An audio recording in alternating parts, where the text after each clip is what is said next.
तो आज की क्लास में अपन जो अब पढ़ेंगे वो नया टॉपिक अपन शुरू कर रहे हैं। ठीक है, जलवायु, पिछला टॉपिक अपना जलवायु का था, जलवायु कंप्लीट कर दिया था।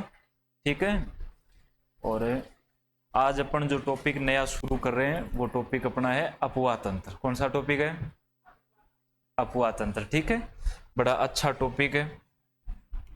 कई सारे प्रश्न यहाँ से झीलों के, बांधों के, ठीक है, कौन से बांधों से मतलब विद्युत का उत्पादन होता है, कौन सी झील बनती है, और कौन कौन से झीलों में से कौन कौन सी नदियां निकलती है, उस नदियों के किनारे पर कौन से किले हैं, कौन से मतलब शहर बसे हुए हैं। ठीक है, उनकी बहुत सारी विशेषताओं की इन पर बात होगी। टॉपिक तो थोड़ा अपना ये लंबा ही चलेगा, लगभग आपकी 8 से 10 घंटे की क्लास खाएगा ये। लेकिन ये टॉपिक पढ़ने के बाद में राजस्थान का एक भ्रमण सा हो जाएगा आपका। ठीक है ना, राजस्थान में ऐसा हो जाएगा कि हम राजस्थान में घूम आए और आनंद आने वाला टॉपिक है ये। ठीक है ना, तो लगभग पढ़ेंगे तो अपन इसको करीबन 8 से 10 दिन 12 दिन क्लास चलेगी इसकी। तो आज की क्लास में अपन जो टॉपिक शुरू कर रहे हैं वो टॉपिक है अपना अफवाह तंत्र। कौन सा तंत्र है? अफवाह तंत्र। अफवाह तंत्र। देखिए, पहले तो अपन बात करें अफवाह तंत्र की। ये अफवाह तंत्र दो नाम है, लिखना नहीं है अभी आपको। ठीक है ना, लिखवाने का काम अपन लास्ट में, आपको पता है लास्ट में होता है अपना। ठीक है, पहले काम सुनने का ही है। अफवाह तंत्र की अपन बात करें तो अफवाह तंत्र अपन करेंगे, ये दो शब्द है, एक तो अफवाह और एक तंत्र, ये दो शब्द है। अफवाह की अगर अपन बात करें तो अफवाह शब्द जो है, इस अफवाह का यहां पर लिख देते हैं तंत्र। इसमें अपन बात करें अफवाह, अफवाह का अर्थ होता है जल का एक निश्चित मार्ग। जल का एक निश्चित मार्ग, जल का एक निश्चित मार्ग। जल का एक निश्चित मार्ग जो होता है वो अपना अफवाह कहलाता है। क्या कहलाता है? अफवाह कहलाता है। जैसे मान लो कि किसी क्षेत्र में तेज वर्षा होती है, तो तेज वर्षा होने के कारण वहां से जल जो है वो एक स्थान से दूसरे स्थान की ओर प्रभावित होता है। प्रत्येक साल ये घटना घटित होती है। जब मानसून का टाइम आता है या अपन कहेंगे वर्षा ऋतु का समय आता है, तो जल की धारा एक स्थान से दूसरे स्थान की ओर रवाना होती है। यानी प्रत्येक साल में एक उसी दिशा में, उसी जगह पर एक प्रत्येक साल जल का भाव होता है, वो अपना एक जल का मार्ग अफवाह कहलाता है। अब इस जल की धारा, मान लो कि ये कोई एक जल की धारा बन गई, इस क्षेत्र में मान लो तेज वर्षा हुई थी, तो यहां से एक जल की धारा बन गई। अब आगे इसके अंदर इसी जल की धारा में कई सारी और धाराएं आकर मिल जाती है, कई सारी जल की धारा इसके अंदर और आके मिल जाती है, तो ये एक प्रकार का आगे जाके एक जाल बन जाता है। जाल यानी एक जल की धारा का बोल दो, यहां पर नदियों का कह दो। नदियां, कई सारी नदियां आके मिलती है, एक जाल बनाती है, और उस जाल को ही तंत्र का मतलब क्या होता है? तंत्र का जाल। उसमें मिलने वाली कई सारी नदियां जो है वो एक तंत्र, एक जाल बनाती है, उसे अपन तंत्र कहेंगे। जाल को तंत्र कहेंगे। अफवाह का मतलब हो गया जल का एक निश्चित मार्ग। तो अपन कह सकते हैं एक कोई नदी है, उसके अंदर और बहुत सारी नदियां आके मिल रही है, यानी वो एक जाल बन रहा है। उसी जाल को अपन संयुक्त रूप से अफवाह तंत्र कह देते हैं। तो अब अपन देखेंगे कि राजस्थान में कौन कौन से अफवाह तंत्र है और कौन सा तो अफवाह है, और उसमें कौन सी नदियां यानी तंत्र, कौन से जाल आके उसमें मिलता है। इन सारे बिंदुओं पर अपन चर्चा करेंगे। ठीक है, ठीक है। अब इससे पहले अपन कुछ अपन महत्वपूर्ण बिंदुओं पर चर्चा करेंगे कि अफवाह तंत्र के संदर्भ में अपन देखें कुछ महत्वपूर्ण तथ्य है। जैसे अपन बात करें कि भारत के कुल सतही जल का, सतही जल, भारत के कुल सतही जल का राजस्थान में कितना प्रतिशत है? ये प्रश्न आपका अच्छा प्रश्न है, एग्जाम में छपने वाला प्रश्न है। तो भारत के कुल सतही जल का 1.16% अपने राजस्थान में, ये आंकड़ा याद रखना है। दूसरा अपन बात करें भारत के कुल भूमिगत, दूसरा अपन बात करेंगे भूमिगत जल का, भारत के भूमिगत जल का राजस्थान में कितना प्रतिशत है? तो भूमिगत जल का राजस्थान में आता है आपका 1.69%, ठीक है ना, 1.69 कह दो या 69% हिस्सा अपना राजस्थान रखता है। यानी भारत के आप कुल स्थायी जल की अगर अपन बात करें,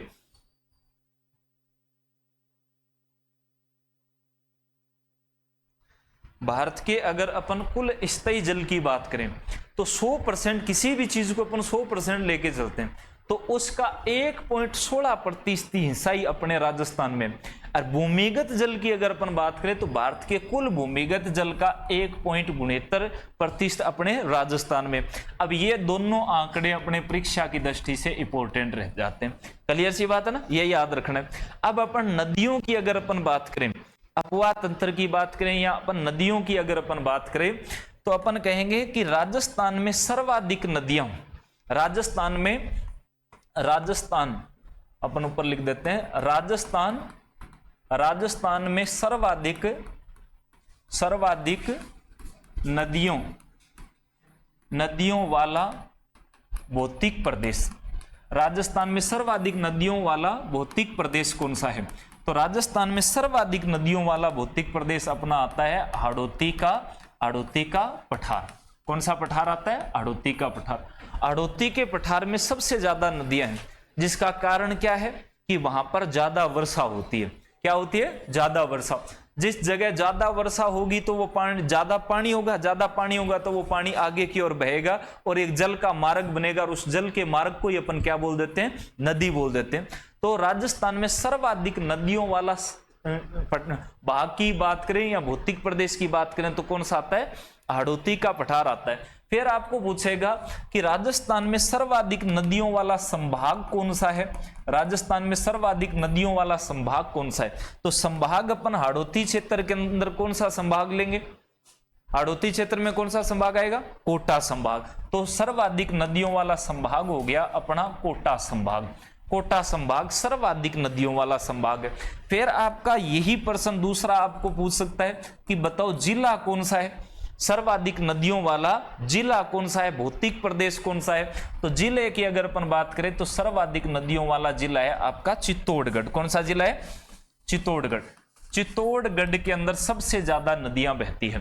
राजस्थान में सर्वाधिक नदियों वाला जिला, राजस्थान में सर्वाधिक नदियों वाला जिला कौन सा हो गया? चित्तौड़गढ़। राजस्थान में सर्वाधिक नदियों वाला संभाग कौन सा हो गया?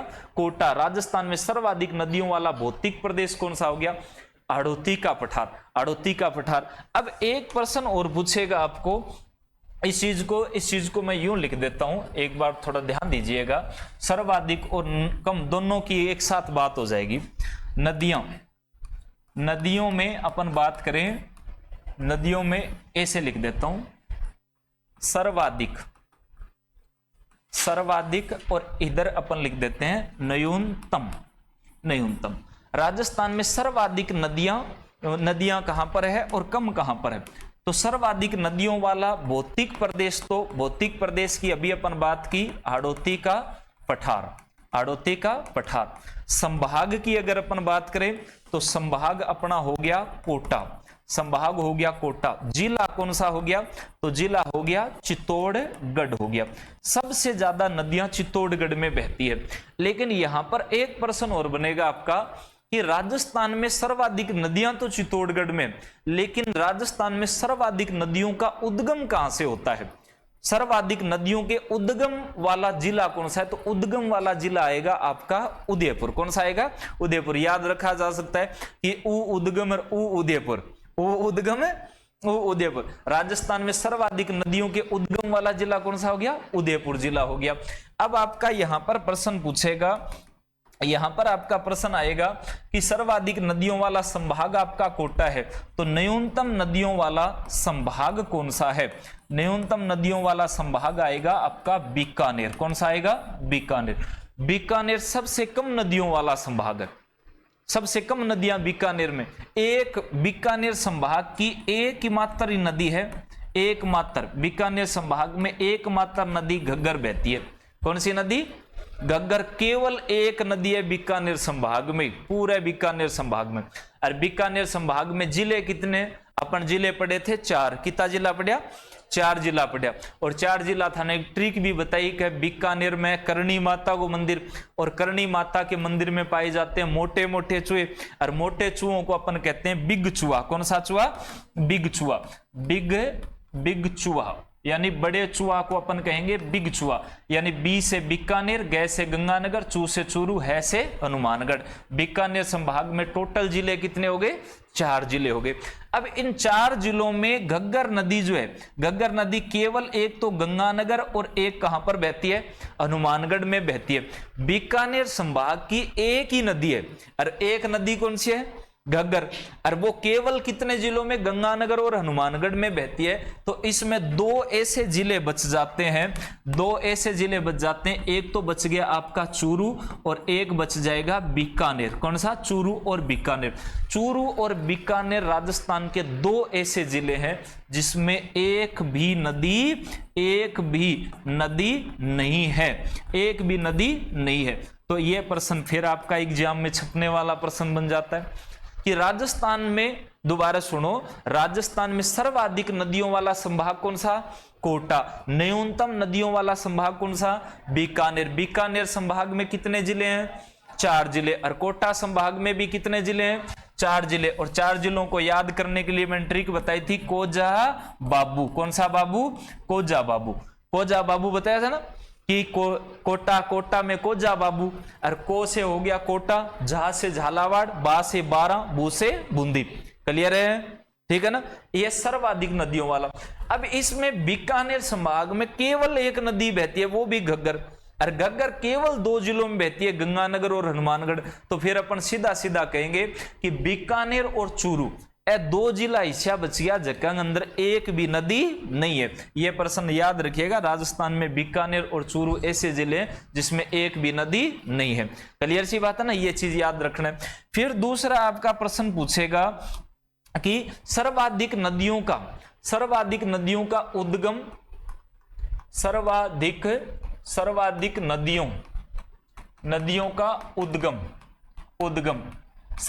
नदियों का उद्गम। इसमें आपको जिला विशेष पूछे तो जिला विशेष में तो आप सीधा सीधा बताओगे कि सर्वाधिक नदियों का उद्गम होता है उदयपुर में।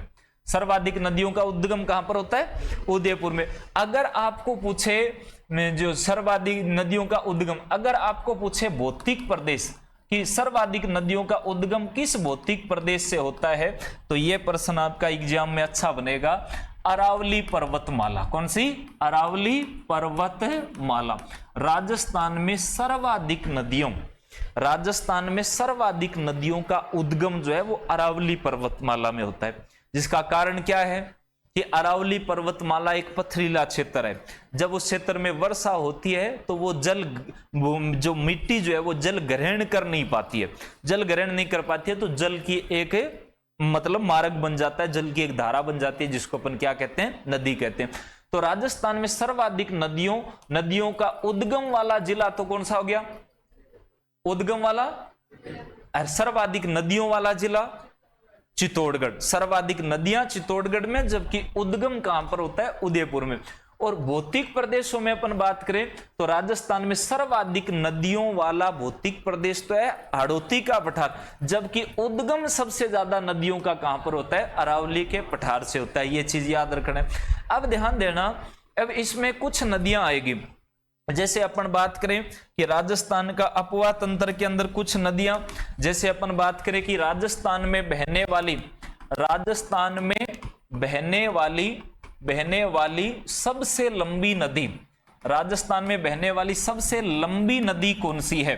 राजस्थान में बहने वाली सबसे लंबी नदी कौन सी है? तो राजस्थान में बहने वाली सबसे लंबी नदी है चंबल। कौन सी नदी है? चंबल। चंबल राजस्थान में बहने वाली सबसे लंबी नदी है। इसकी लंबाई रहती है 1051 किलोमीटर। कितने किलोमीटर है? 1051 किलोमीटर। अब यहां पर आपके 2 प्रश्न बनेंगे। यहां पर ऐसे ही दोनों के दोनों सेम प्रश्न रहेंगे कि राजस्थान में बहने वाली सबसे लंबी नदी कौन सी होगी? चंबल। लेकिन चंबल का उद्गम अपने राजस्थान से नहीं होता, चंबल का उद्गम मध्य प्रदेश में होता है। और चंबल नदी उत्तर प्रदेश तक जाती है। उत्तर प्रदेश के इटावा नामक स्थान इटावा नामक स्थान में, ये यमुना में मिल जाती है। तो अपन कह सकते हैं इसका बहाव 3 राज्यों में रहता है। आगे अपन पढ़ेंगे, चंबल नदी आएगी तब पढ़ेंगे कि मध्य प्रदेश, राजस्थान और उत्तर प्रदेश में बहती है। तो केवल राजस्थान में तो नहीं बह रही, तो आपको पूछे केवल राजस्थान में बहने वाली यानी पूर्णतः राजस्थान की सबसे लंबी नदी कौन सी है, तो अपन यहां पर नीचे लिख देंगे कि पूर्णतः राजस्थान की सबसे लंबी नदी, पूर्णतः राजस्थान की सबसे लंबी नदी जो है वो आपकी आएगी बनास। कौन सी आएगी? बनास अपने पूर्णतः राजस्थान में बहने वाली सबसे लंबी नदी है, जिसकी लंबाई है 512 किलोमीटर। कितने किलोमीटर है? 512 किलोमीटर है। क्लियर सी बात है ना। पूर्णतः राजस्थान में बहने वाली सबसे लंबी नदी कौन सी होगी? बनास होगी। बनास अपने राजसमंद जिले से निकलती है, खमनोर की पहाड़ी से। खमनोर की पहाड़ी राजसमंद से निकलती है, रामेश्वर नामक स्थान सवाई माधोपुर में, यह चंबल में जाके मिल जाती है। किसमें? चंबल में जाके मिल जाती है।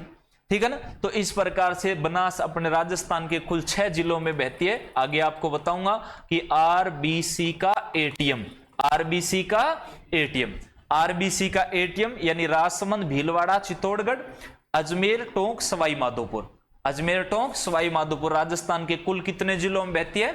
6 जिलों में बहती है।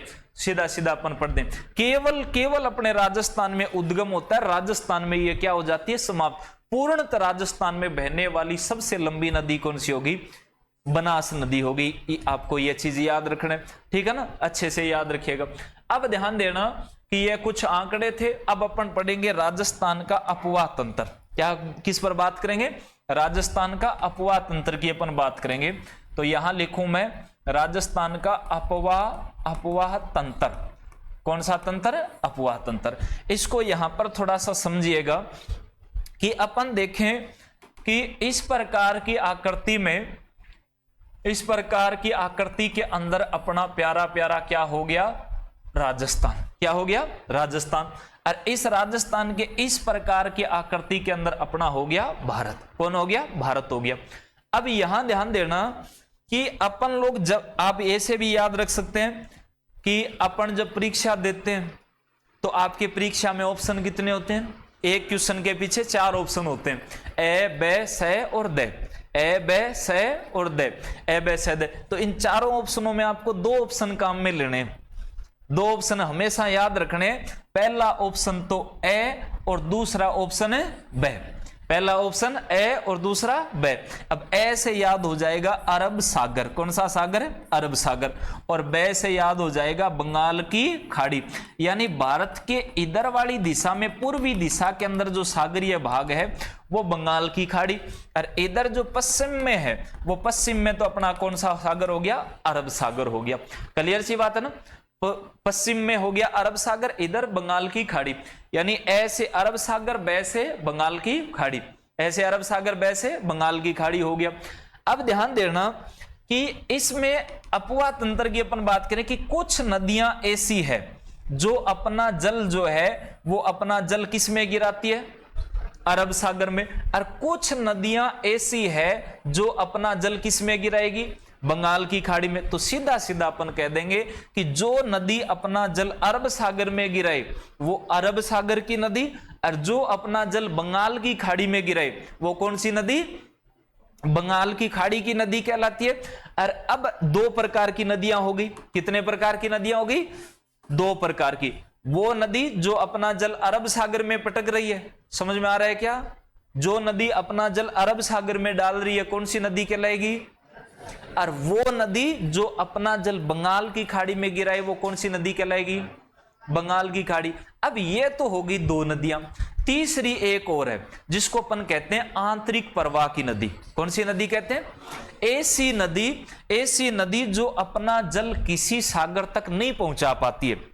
ऐसी नदी जो अपना जल किसी सागर तक नहीं पहुंचा पाती है, बीच रास्ते में लुप्त हो जाती है, वो आंतरिक प्रवाह की नदी कहलाती है। आंतरिक प्रवाह। अब इसका कारण कुछ भी हो सकता है। या तो कम वर्षा हो सकती है कि कम वर्षा का पानी कम था तो वो बीच रास्ते में खत्म हो गया, तो वो नदी बीच रास्ते में लुप्त हो गई। या फिर आप कह सकते हैं कि कोई रेतीला इलाका हो तो रेतीला इलाका क्या होता है, पानी को जल्दी रिसाव करता है, जल्दी सोखता है पानी को, तो वो बीच में वो पानी सूख जाता है, तो वो नदी लुप्त हो जाती है। तो ऐसी नदी जो अपना जल किसी सागर तक नहीं पहुंचा पाती है, बीच रास्ते में लुप्त हो जाती है, ऐसी नदियों को अपन आंतरिक प्रवाह की नदी कहते हैं। कौन सी नदी कहते हैं? आंतरिक प्रवाह की। अब आपका यहां से एक प्रश्न बनेगा कि राजस्थान में जो अपवाह तंत्र है वो सबसे ज्यादा कौन सा है, और राजस्थान में सबसे कौन सा अपवाह तंत्र न्यूनतम है, यानी कम कौन सा है?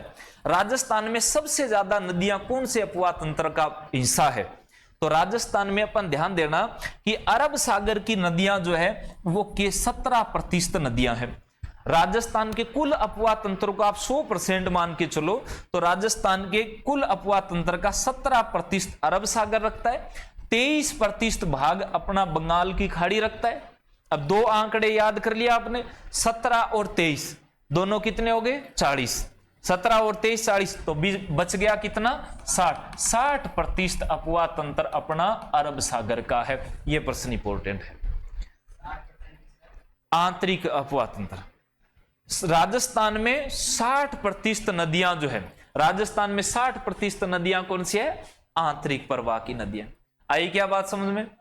अब एक प्रश्न और पूछा वो था ने, एक प्रश्न ये भी पूछेगा कि राजस्थान में सर्वाधिक आंतरिक प्रवाह की नदियां हैं, इसका कारण क्या है?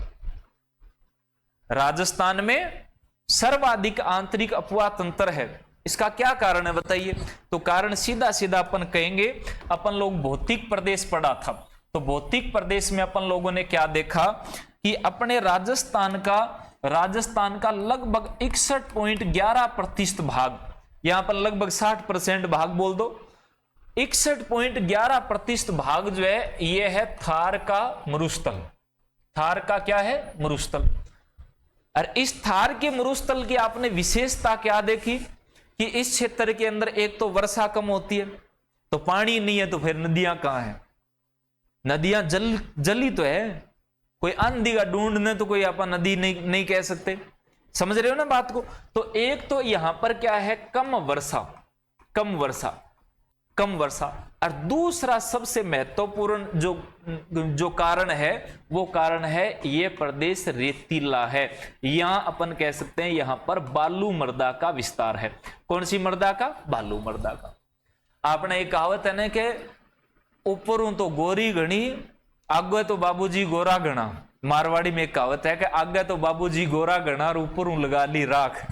अठे ए दोनों तीनों चीज ही मिलेड़ी पड़ी है, दोनों तीनों चीजों का मिश्रण है। क्या चीज? एक तो रेतीली मिट्टी, रेतीली मिट्टी के कण क्या होते हैं? बड़े बड़े होते हैं। रेतीली मिट्टी के कण होते हैं बड़े बड़े। अब ये तो बाबूजी गोरा हो गया, समझ गए ना आप? यानी कण है बड़े बड़े। यहां पर पानी पहले से कम है क्योंकि वर्षा नहीं है, वर्षा न्यूनतम वर्षा होती है, यहां पर कम वर्षा है। आप लोगों ने देखा था, जलवायु में पढ़ा, भौतिक प्रदेश में पढ़ा।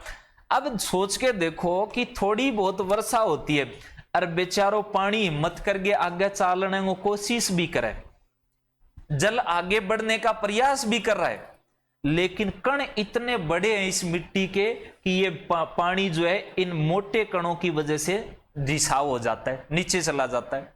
इस कारण ये नदी बीच रास्ते में लुप्त हो जाती है। बीच तो राजस्थान में सबसे ज्यादा प्रदेश रेतीला होने के कारण राजस्थान की नदियां बीच रास्ते में लुप्त हो जाती है। इस कारण राजस्थान में सर्वाधिक आंतरिक प्रवाह की नदियां आती है। समझ रहे हो इस बात को? तो अपन सीधा सीधा मैं यहां पर लिखूंगा, ध्यान दीजिएगा, यहां पर लिखूंगा कि राजस्थान का अपवाह तंत्र जो है, राजस्थान के अपवाह तंत्र को 3 भागों में बांटा गया है। कितने भागों में बांटा गया? 3। तो 1 नंबर अपन लिखेंगे अरब सागर की नदियां, अरब सागर की नदियां। 2 नंबर अपन लिखेंगे बंगाल की खाड़ी की नदियां, बंगाल की खाड़ी की नदियां। और तीसरा अपन लिखे आंतरिक प्रवाह की नदियां, आंतरिक प्रवाह की नदियां या आंतरिक अपवाह तंत्र। अब इसका कितना कितना प्रतिशत है? 17%, इनका 23% और इनका 60%। राजस्थान के कुल अपवाह तंत्र का अरब सागर 17, बंगाल की खाड़ी का 23 और आंतरिक अपवाह तंत्र कितना रखता है? 60% रखता है। आई क्या बात समझ में? ये चीजें अब अपन इनको एक एक को खोल के पढ़ना शुरू करेंगे। अपन इनकी एक एक नदियों पर बात करेंगे कि अरब सागर की कौन कौन सी नदियां हैं, बंगाल की खाड़ी की कौन कौन सी नदियां हैं और आंतरिक प्रवाह की कौन कौन सी नदियां हैं। अपने पास इन सारी नदियों के आसान कैप्सूल है ना, एक एक कैप्सूल एक एक नदियों में पकड़ाऊंगा और ऐसी नदियां याद करवाऊंगा कि तुम जिंदगी में कभी नहीं बोलोगे। ऐसी नदियां, बस थोड़ा सा दिमाग को आपको क्लास में स्तर रखना है, ठीक है। यहाँ को नहीं कह आज तो कह शनिवार है, कह आज तो यार गांव जावांगा, कह बुआ फोन करियो मेरे कन आ जाइए, कह जा तो तुम गांव तो पिछले बारी गए हो ही गए हैं, क्योंकि ओ थारे को मास्टरांगे कीड़ो हुआ है, वो मास्टरांगे 2 दिन पहले ही यहाँ करने लग जाए आज तो शनिवार है चल गांव में जावांगा, कह तो इस प्रकार से न तो नांदेरा जानो है और न ही कर गांव में जानो है, क्लास में रहना है, ठीक है। दिमाग को क्लास में रखना है। अब अपन इनको एक एक नदियों को पढ़ेंगे, एक एक नदियों को अपन पढ़ेंगे। एक एक नदियों में अपन 1 नंबर लेंगे आंतरिक प्रवाह की नदियां, जो छोटा अपवाह तंत्र है जल्दी कंप्लीट हो जाएगा, ठीक है। तो आंतरिक अपवाह तंत्र, आंतरिक अपवाह तंत्र में अपनी 1 नंबर नदी आएगी घग्गर नदी। कौन सी नदी है? घग्गर नदी। क्लियर सी बात। आंतरिक अपवाह तंत्र में अपन 1 नंबर जिस नदी की अपन बात करने जा रहे हैं वो नदी कौन सी है? अरे कुछ किसी नदी है, घग्गर नदी है, ये याद रखना है। अब घग्गर नदी कहां से निकलती है और घग्गर नदी कौन कौन सी जगह पर बहती है? अपने राजस्थान में घग्गर नदी का क्षेत्र किस प्रकार का है, कहां पर यह नदी लुप्त होती है, इस प्रकार की प्रश्न अपना एग्जाम में बनता है, ठीक है। तो घग्गर नदी की अगर अपन उद्गम स्थल की बात करें तो उद्गम स्थल में अपन कहेंगे कि हिमालय क्षेत्र से यह नदी निकलती है, हिमालय क्षेत्र में। हिमालय आप कभी भारत का भूगोल पढ़ोगे तो भारत के भूगोल में पढ़ोगे कि हिमालय के 3 भाग है। हिमालय कितने भाग है? वर्ध हिमालय, लघु हिमालय और शिवालिक हिमालय। हिमालय का जो सबसे निचला भाग है वो शिवालिक हिमालय कहलाता है। तो इस घग्गर नदी का उद्गम होता है शिवालिक हिमालय से। शिवालिक हिमालय एक पूरा लंबा चौड़ा भाग है, यानी कई पहाड़ियों का, कई पर्वतों का एक समूह है जिसको अपन शिवालिक हिमालय कहते हैं। तो अपना प्रश्न बनेगा अगर शिवालिक हिमालय से इसका उद्गम होता है तो शिवालिक हिमालय में तो कई सारी पहाड़ियां, तो बताओ फिर पहाड़ी कौन सी है? तो इसका अपन कहेंगे कि इसका उद्गम होता है कालका पहाड़ी। कौन सी पहाड़ी? कालका पहाड़ी को अपन कहेंगे शिवालिक पर्वत। कौन सा पर्वत? शिवालिक पर्वत। और यह शिवालिक पर्वत आपका कहां पड़ता है? हिमाचल प्रदेश। यहां से इस नदी का उद्गम होता है। यहां से इस नदी का क्या होता है? उद्गम होता है।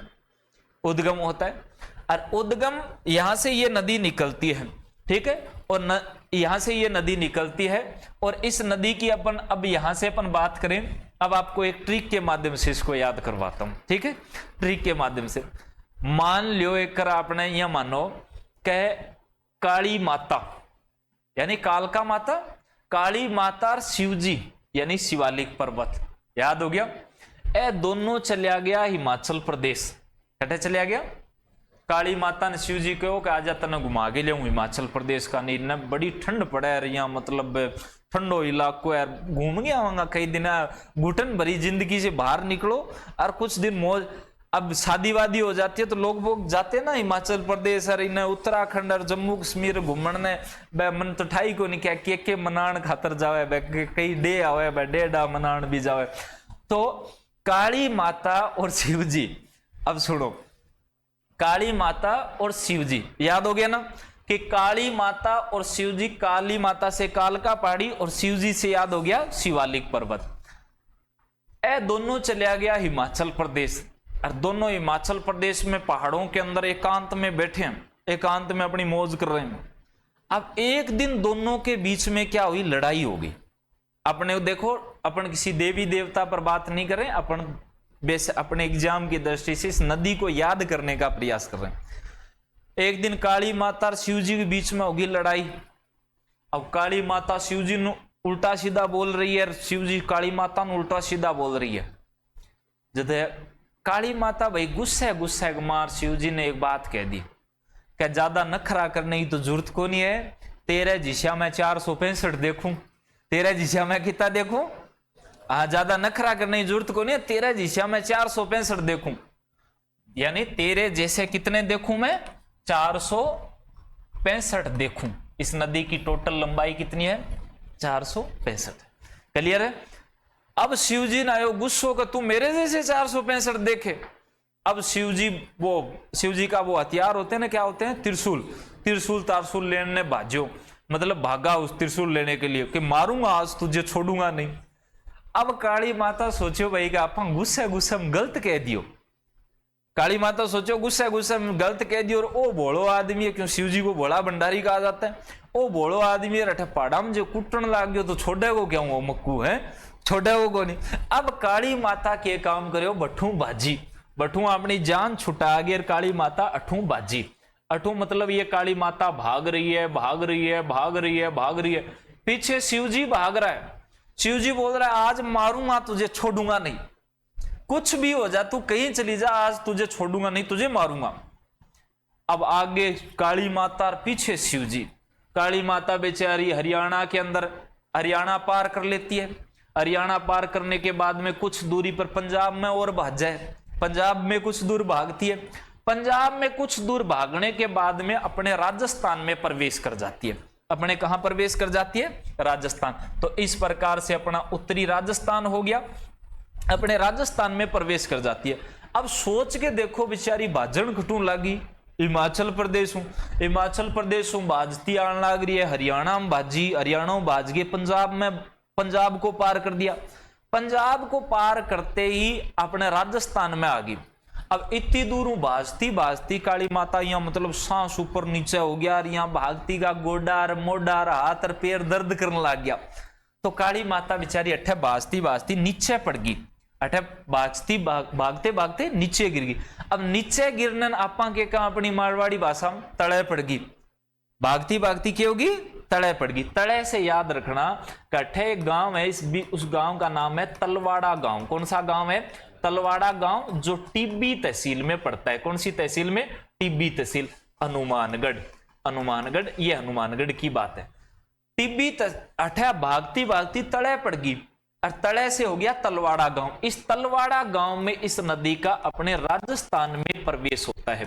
अब एक प्रश्न तो ये आपका एग्जाम में अच्छा हो गया कि घग्गर नदी अपने राजस्थान में कहां प्रवेश करती है, तलवाड़ा गांव में। अब यहाँ भी याद रख सको कि भागती भागती तले पड़ गई, और भागती भागती मतलब बीमार होगी बेचारी, बठू भाजन लगी, बीमार मतलब टीबी होगी, क्या होगी, टीबी होगी, टीबी होगी। तो तलवाड़ा गांव और टिब्बी तहसील हनुमानगढ़।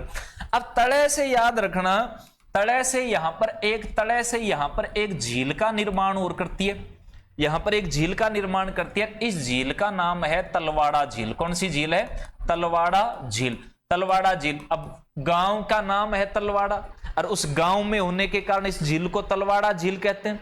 जैसे बीकानेर के अंदर लूणकरणसर है, और लूणकरणसर में झील है, इसलिए इसे लूणकरणसर झील कहते हैं। तलवाड़ा झील का निर्माण करती है। ये तलवाड़ा झील उत्तरी राजस्थान की एक मीठे पानी की प्रमुख झील है।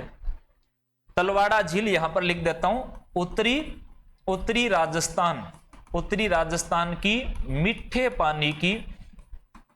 पानी की प्रमुख झील है ये। अब काली माता नीचे यानी तले पड़ी है, तलवाड़ा झील होगी। अब पीछे देखा मुड़ के, तले पड़ी यहाँ पीछे देखो तो शिव जी आ रहे हो, वो त्रिशूल लिया, आज तुझे मारूंगा, तुझे छोड़ूंगा नहीं।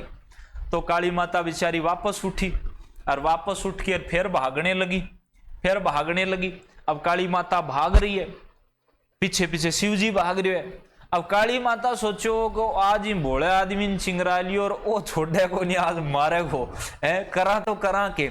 अब काली माता भागते भागते काली माता को यहाँ पर एक मकान दिखाई दिया, यहाँ पर, और उस मकान का नाम है भटनेर दुर्ग। कौन सा दुर्ग है, भटनेर दुर्ग।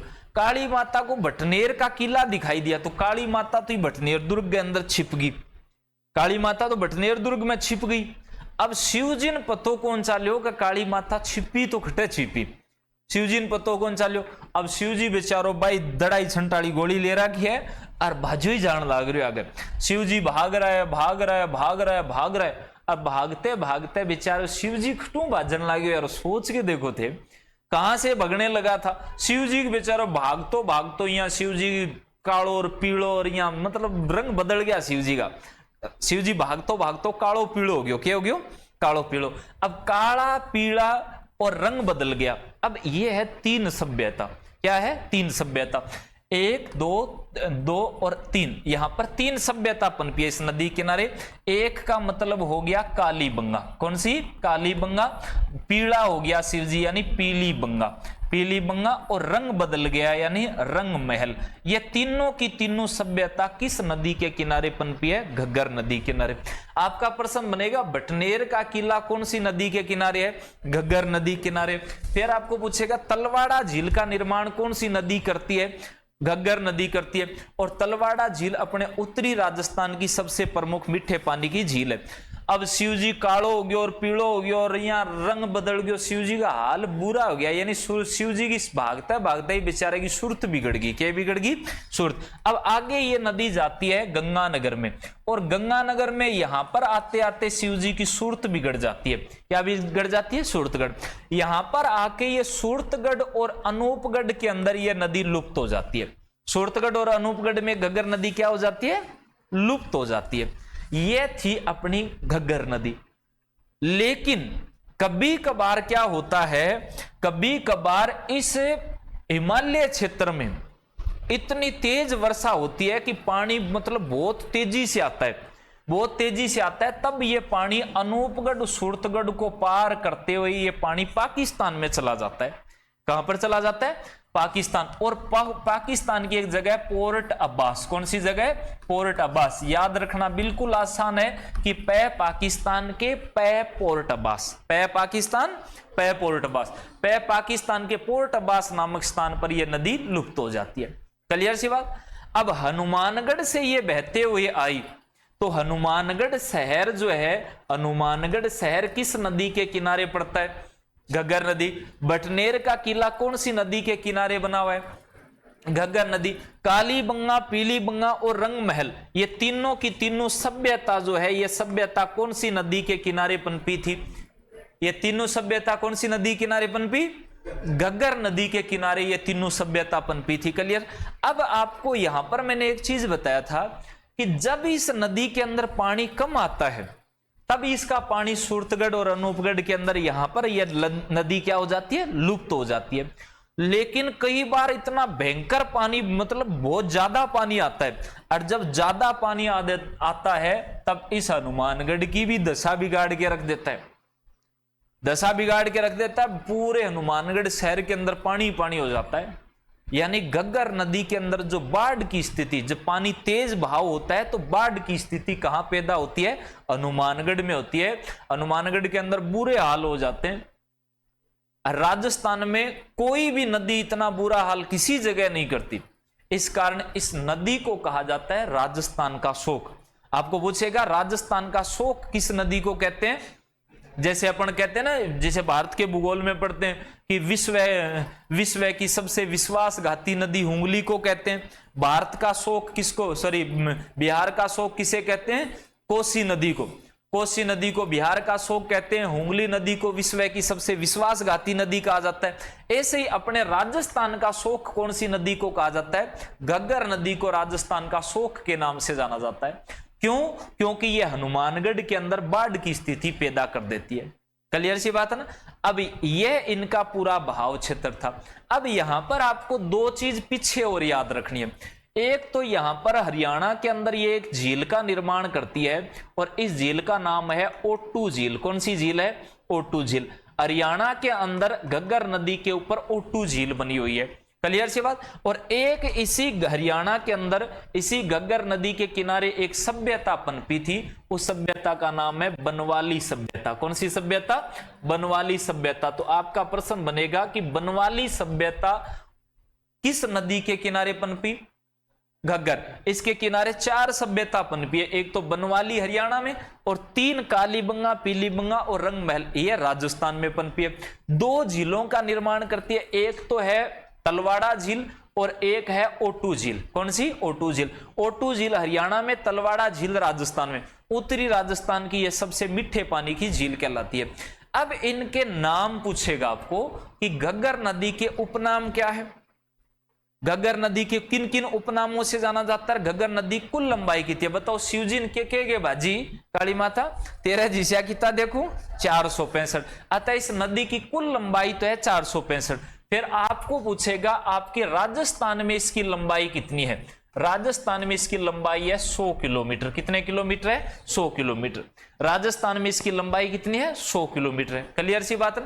राजस्थान से होकर गुजरने वाली यह सबसे लंबी आंतरिक प्रवाह की नदी है।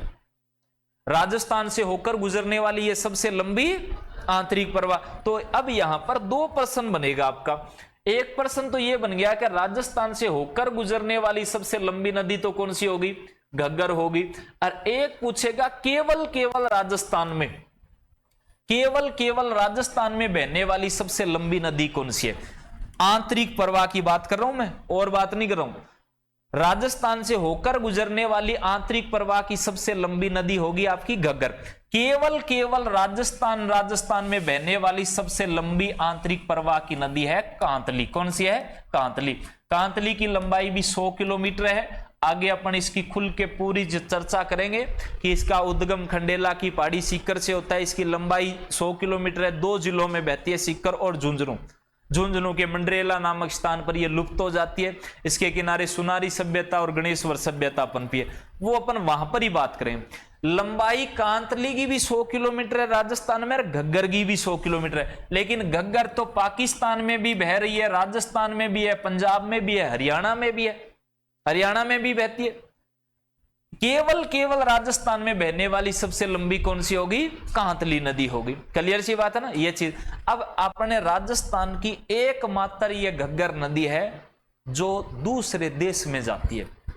दूसरे देश में जाने वाली राजस्थान की एकमात्र नदी कौन सी है, घग्गर। कौन से देश में जाती है, पाकिस्तान। तो राजस्थान से गुजरने वाली एकमात्र अंतरराष्ट्रीय नदी कौन सी होगी, घग्गर नदी होगी। क्लियर है क्या सभी को, यह चीज याद रखना है। दूसरा, इसी नदी के आपको पूछेगा उपनाम। क्या पूछेगा, उपनाम। इस नदी के किन किन उपनामों से यह नदी जानी जाती है। तो इस नदी को मृत नदी कहा जाता है, यानी डेड रिवर मृत नदी के नाम से कौन सी नदी जानी जाती है, घग्गर नदी को मृत नदी कहा जाता है। इसी को नाली कहा जाता है, और नाली अपने राजस्थान में कहते हैं। नाली कहां पर कहते हैं, राजस्थान। अब यह प्रश्न आपका अच्छा प्रश्न है, आपको याद होगा। तो मैंने आपको जब भौतिक प्रदेश पढ़ाया था, तो भौतिक प्रदेश में आपको यह बताया था कि जब अपन भौतिक प्रदेश का जो अर्ध शुष्क मरुस्थल पढ़ा था, अपन पढ़ा था अर्ध शुष्क मरुस्थल के 4 भाग है। एक तो अपन पढ़ा घग्गर प्रदेश, दूसरा शेखावाटी उच्च भूमि, तीसरा नागौरी उच्च भूमि, चौथा अपन गोडवार बेसिन या लूणी जवाई बेसिन। ये 4 भौतिक प्रदेश। घग्गर नदी का जो क्षेत्र है इसको अपन घग्गर बेसिन या अपन इसको नाली प्रदेश कहते हैं। कौन सा प्रदेश कहते हैं, नाली। तो इस घग्गर को अपने राजस्थान में नाली कहते हैं। हनुमानगढ़ गंगानगर में जाओगे तो वहां के लोग नाली बोलते हैं। और खास बात यह है कि इस क्षेत्र के अंदर इस नदी के अगल बगल में जो भेड़ें पाई जाती है उस भेड़ों को नाड़ी भेड़ कहते हैं। कौन सी भेड़ है, नाड़ी भेड़। तो अब यह प्रश्न भी आपको याद हो गया कि अपने राजस्थान में नाड़ी भेड़ किन जिलों में पाई जाती है। अपन कहेंगे गंगानगर और हनुमानगढ़ में। कौन से बेल्ट में, तो वो घग्गर प्रदेश के अंदर। कौन से प्रदेश में, अरे घग्गर प्रदेश को राजस्थान में नाड़ी के कारण इसको नाड़ी बेल्ट के नाम से, नाड़ी प्रदेश के नाम से जाना जाता है। इसको मृत नदी, नाड़ी नदी, तीसरा इसको नटनी नदी भी कहा जाता है, चौथा इसको द्विश दती के नाम से भी जाना जाता है, और पांचवा इसको हंकरा कहा जाता है। क्या कहा जाता है, हंकरा। इसको पाकिस्तान में कहा जाता है। हंकरा कहां कहा जाता है, पाकिस्तान। अब ये 2 प्रश्न इंपोर्टेंट है कि इसका घग्गर का पाकिस्तान में बहाव, घग्गर का पाकिस्तान में बहाव किस नाम से जाना जाता है, हंकरा के। और राजस्थान में बहाव नाड़ी के नाम से। इसके अलावा अपन बात करें तो इस नदी को सरस्वती नदी भी कहा जाता है। सरस्वती और सरस्वती कहा गया है इसको ऋग्वेद में। कौन से वेद में, सरस्वती इसको कहा गया ऋग्वेद में। जब कभी आप इतिहास पढ़ोगे तो इतिहास में आपका आएगा कि वेद है 4। वेद कितने हैं? और इसमें एक वेद ऋग्वेद अलग लिखा गया और तीनों वेद अलग टाइम में लिखे गए। अतः एक काल को अपन ऋग्वेदिक काल और एक काल को अपन उत्तर वैदिक काल कहते हैं। कौन सा काल? उत्तर वैदिक काल। जब अपन ऋग्वेदिक काल पढ़ते हैं तो ऋग्वेदिक काल में जो सबसे पवित्र नदी आती है, जैसे आज अपन गंगा को मानते ना, लेकिन ऋग्वेदिक काल के अंदर भारत की सबसे पवित्र नदी थी वो घग्गर थी। और ऋग्वेदिक काल में घग्गर को किस नाम से जाना जाता था? सरस्वती। तो यह प्रश्न भी याद हो गया कि ऋग्वेदिक काल की सबसे पवित्र नदी कौन सी है? घग्गर। और ऋग्वेदिक काल की सबसे महत्वपूर्ण नदी थी सिंधु। कौन सी नदी थी? सिंधु। ये कभी अपन भारत का भूगोल या भारत के इतिहास पढ़ेंगे, वहां पर यह चर्चा होगी। तो इसको नाड़ी, नटनी, मृत, दविस्वती, हंकरा, सोत्तर, एक और नाम है इसका, सोत्तर नदी के नाम से जाना जाता है। सोत्तर भी इसी को कहा जाता है। क्लियर है क्या सभी को? ये चीजें कंप्लीट होगी क्या? अब ध्यान दीजिएगा। अब आप मुझे कुछ इसका प्रश्न और बताइएगा। अब एक प्रश्न आपका यहां पर बनेगा इनके मैदानों से संबंधित। क्या बनेगा? मैदान। घग्गर का मैदान जो है, घग्गर प्रदेश, इस घग्गर प्रदेश में अपन पढ़ा उपजाऊ मिट्टी पाई जाती है। वो उपजाऊ मृदा कौन सी है? मृदा अपन लोगों ने पहले ही पढ़ रखा है, काली चिकनी। कौन सी? काली चिकनी जलोढ़ मृदा यहां पर पाई जाती है। काली चिकनी जलोढ़ मृदा पाई जाती है घग्गर प्रदेश में। ये जो हनुमानगढ़ और ये अपना हनुमानगढ़ हो गया, और ये जिला कौन सा हो गया? गंगानगर हो गया। घग्गर प्रदेश में खास करके हनुमानगढ़ गंगानगर बेल्ट के अंदर काली चिकनी मिट्टी पाई जाती है। और कै काली कै कपास, कै काली। अतः इस घग्गर के बेसिन में एक तो कपास और एक किसकी? चय चिकनी चय चावल, चय चिकनी चय चावल। और जलोढ़ मृदा है तो जलोढ़ मृदा के अंदर गेहूं की, चावल की कृषि की जाती है। अतः इस क्षेत्र में 3 मुख्य कृषि होती है। 3 मुख्य कृषि होती है। एक तो कपास, चावल और गेहूं की कृषि होती है। अब जो कपास और चावल जो है, कपास यहां पर जो चावल जो कपास की कृषि होती है, ध्यान दीजिएगा, अपन यहां लिख देता हूं कृषि यहां पर 3 कृषियां होती है। जो घग्गर बेल्ट में यहां अपन कहेंगे नाड़ी प्रदेश में जो कपास होता है उस कपास के रेशे की लंबाई ज्यादा है। और जिस कपास के रेशे की लंबाई ज्यादा होती है उस कपास को अमेरिकन कपास कहा जाता है। कौन सा कपास है? अमेरिकन कपास के नाम से जाना जाता है, अमेरिकन। और इसी अमेरिकन कपास को अपने राजस्थान में नरमा कहते हैं। क्या कहते हैं? नरमा कहते हैं। कई बार एग्जाम में प्रश्न पूछा गया, खास करके उत्तरी राजस्थान में, खास करके उत्तरी राजस्थान में जो कपास की कृषि की जाती है उस कपास की कृषि को नरमा के नाम से जाना जाता है। क्लियर हुआ क्या? उत्तरी राजस्थान में की जाने वाली कपास की कृषि क्या कहलाती है? नरमा कहलाती है। नरमा कौन सा कपास होता है? अमेरिकन, जिस कपास की रेशे की लंबाई ज्यादा होती है। क्लियर? यहां पर जो चावल होता है, वो चावल अपन कहेंगे बासमती किस्म का। कौन सी किस्म का? यहां पर जो चावल होता है वो चावल होता है बासमती किस्म का। बासमती आपने दादी कौन कहती है? बनास्पति। दादी ने बासमती बेचारी नाम को नहीं, तो दादी अपन दुकान बेचती, मतलब पूर्णिमा आती थी, खास करके पूर्णिमा के दिन खीर बनती है अपने घरों के अंदर, अमावस्या के दिन बनती है। तो दादी बोलती जा बेटा चावल ले गया। जब दादी जानती टेम में क्या कहती? क्या बनास्पति चावल, बिन दुकान वाला नहीं कहती बनास्पति चावल दे गए। बनास्पति, वो बनास्पति नहीं है, वो बासमती चावल है। कौन से चावल? जो लंबे लंबे चावल होते हैं। पूरे भारत में, ये प्रश्न वेरी इंपॉर्टेंट प्रश्न है कि पूरे भारत में जो लंबे चावल जिसको अपन बासमती किस्म के चावल कहते हैं वो घग्गर प्रदेश के ही प्रसिद्ध है। यहां अपन उसको कहते हैं, उसका उत्पादन घग्गर प्रदेश में होता है। क्लियर सी बात है? यहां पर बासमती किस्म का चावल होता है। और यह क्षेत्र गेहूं उत्पादन में राजस्थान में सबसे अग्रणीय क्षेत्र है। गेहूं सबसे ज्यादा उत्पादन करता है। पहले तो सबसे ज्यादा गेहूं का उत्पादन गंगानगर करता था, लेकिन वर्तमान में गेहूं का सबसे ज्यादा उत्पादन हनुमानगढ़ जिला करता है। कौन करता है? हनुमानगढ़ जिला। अब यह प्रश्न याद रखिएगा कि राजस्थान में सबसे ज्यादा गेहूं का उत्पादन पहले गंगानगर करता था। अतः गंगानगर को अन्न का कटोरा, खाद्यान्न का कटोरा के नाम से जाना गया। वर्तमान में राजस्थान में सबसे ज्यादा गेहूं का उत्पादन कौन करता है? हनुमानगढ़ करता है। तो एक बार मेरे साथ दोबारा थे, एक बार दोबारा रिपीट करोगा, 2 मिनट या 1 मिनट में अपन कंप्लीट कर दें।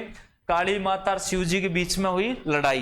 काली माता शिव जी ने के कहो 13 जिस्या 465 देखूं, जब शिव जी काली माता ने कूटने लग्यो, कूटने के लिए पीटने के लिए दौड़ा तो काली माता आगे शिव जी पीछे।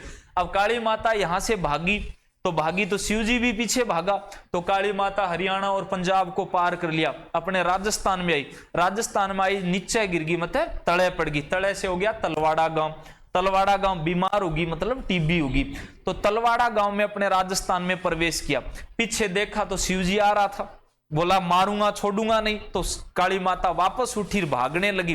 तो भागकर देखा आगे, थोड़ी दूर आगे चली तो एक किला था बटनेर, उस बटनेर किले में छिप गई। बटनेर किले में छिप गई। शिव जी आगे भागता गया, क्योंकि शिव जी को पता ही नहीं चला। शिव जी बेचारा भागता भागता है कि शिव जी की सूरत बिगड़ गई, यानी सूरतगढ़ और अनूपगढ़। सूरत बिगड़ गई शिव जी, मतलब सूरत बिगड़ गई शिव जी। काला और पीला और यहाँ रंग मतलब अजीब अजीब हो गया, काला हो गया, पीला हो गया, रंग बदल गया, यानी काली बंगा, पीली बंगा और रंग महल सभ्यता कौन सी नदी किनारे पनपी है? घग्गर नदी। सूरतगढ़ अनूपगढ़ में ये नदी लुप्त हो जाती है, लेकिन कभी कभार बाढ़ का पानी इतना ज्यादा होता है कि यह पानी पोर्ट अब्बास पाकिस्तान तक पहुंच जाता है। पाकिस्तान में यह नदी हंकरा कहलाती है, जबकि राजस्थान में इसको नाली के नाम से जाना जाता है। क्लियर सी बात है? ये अपनी घग्गर नदी है। लिखने का काम अपन नेक्स्ट क्लास के अंदर करेंगे। सुनने के लिए धन्यवाद।